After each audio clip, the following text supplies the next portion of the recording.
Absolutely. Short game is crucial no matter what kind of golfer you are. If you're shooting in the hundreds or if you're shooting in the 60s, half your shots are from within 100 yards. So we got to be good around the greens. And we're going to show you some tips here that are going to help you be better up close. All right, let's start with some basics for you. And as I back up, there are different distances you're going to hit some shots.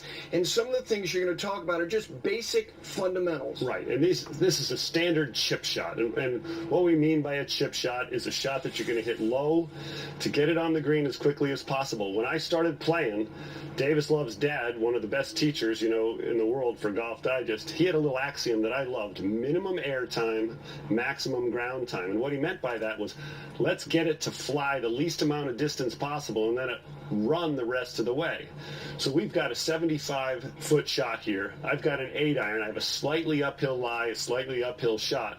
And what I really want to do is land this ball maybe 20 feet from where I am and then have it run the rest of the way. And there's some really important basics to setting up to hit a chip shot. I like to feel like my weight is forward of the ball. So when I stand up with my feet open. My feet are very close together. You can notice my heels are almost touching. The shaft is a little bit forward, but a big key for me is my shoulders are open here, Gary. I'm not making a big backswing to hit this shot, so when I get to impact, I want my shaft leaning a little forward. I want my body opening even more when I hit this shot. Let me show you what it looks like. I'm going to take the club back on plane, straight back, and then I'm just going to let the club fall on the ball. So that's your basic chipping motion.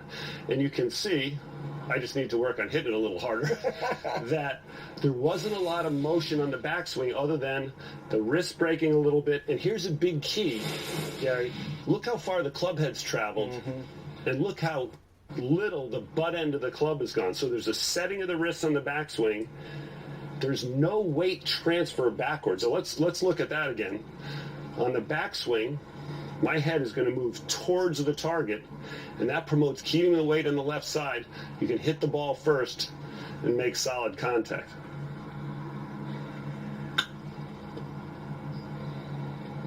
I think it's really important to tell everyone at home, my grip pressure when I'm holding on to this club is a 2 out of 10. I'm not death gripping. I'm not trying to swing the club fast. I'm not trying to swing the club hard.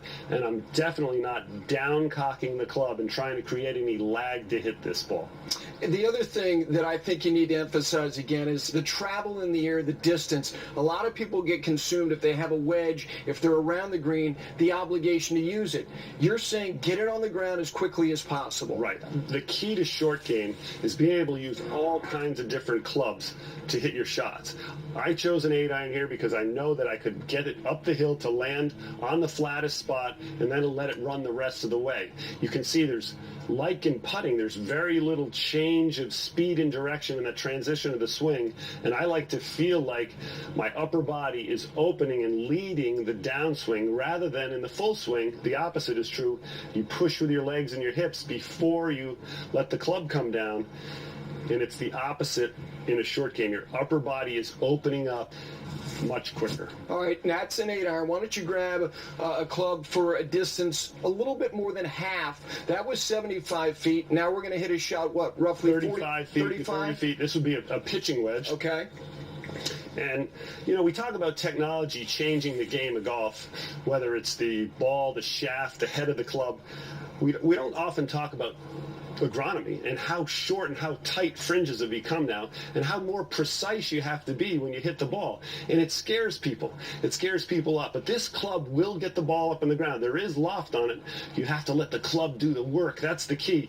You don't have to death grip it. You don't have to push hard with your knees. And that's the number one fault I see among my amateur golfers. They squeeze onto it hard. And when they start their downswing, they drive with their knees. That keeps their upper weight, their upper center back behind the ball. And who hasn't seen this shot before? Right? The dreaded that's chili dip. Why'd you have to do that, Brad? I don't even like to do that. But one of the things I forgot to mention the first time is you saw how close my feet are together. You saw that they're open and my shoulders are open. You're also much closer to the ball when you're hitting a chip shot because you're trying to hit it low. The shots that you want to hit the lowest, you stand closer to the ball. Imagine in a full shot, you're going to punch it underneath a tree branch. You'd stand closer to the ball, not further. Invariably, the amateurs I play with, wide stance, far from the ball, and they're trying to hit a chip shot, and they rarely make good contact. So let's get close to the ball, feet together. I feel like I'm almost on top of the ball. I feel like my head is on the left side of the forward side of the ball when I make this swing. And again, shoulders are open, and shoulders stay open to hit the shot. I love seeing a ball have a chance like that. I know you do.